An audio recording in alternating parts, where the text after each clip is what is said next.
Mamie Till-Mobley raised her 14-year-old son Emmett in Chicago. She was protective and proud of him. She taught him how to behave and stay safe, especially because racism in the American South was far more dangerous before he left to visit relatives in Mississippi. She warned him, be respectful, be careful around white people. The South is different. Emmett promised he'd be fine. Emmett traveled to Money, Mississippi, to stay with relatives. The atmosphere was tense and deeply segregated for Emmett, who grew up in Chicago. The rules felt unfamiliar and confusing. One day, he went into a small grocery store. There, he encountered Carolyn Bryant. Something happened. Accounts vary, but Emmett was accused of whistling at or speaking inappropriately to her.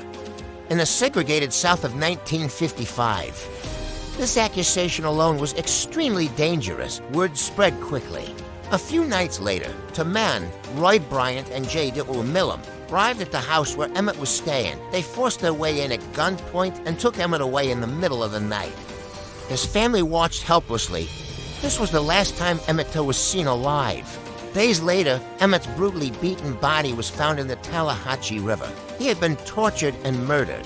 Authorities tried to bury him quickly in Mississippi, but Mamie refused.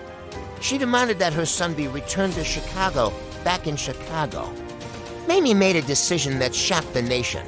She held an open casket funeral so the world could see what was done to her son. Thousands attended the funeral. Photographs of Emmett's body were published in magazines and newspapers. The images sparked national outrage. This moment became one of the turning points in the civil rights movement.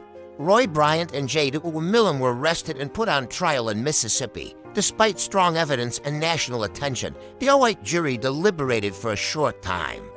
They found the men not guilty, later protected by double jeopardy. The men admitted to the killing in a magazine interview.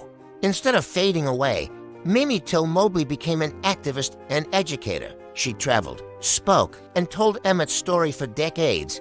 Her bravery helped inspire future civil rights leaders, including figures in the movement that would grow in the late 1950s and 1960s. Many historians say this tragedy helped spark the movement that would later include events like the Montgomery bus boycott.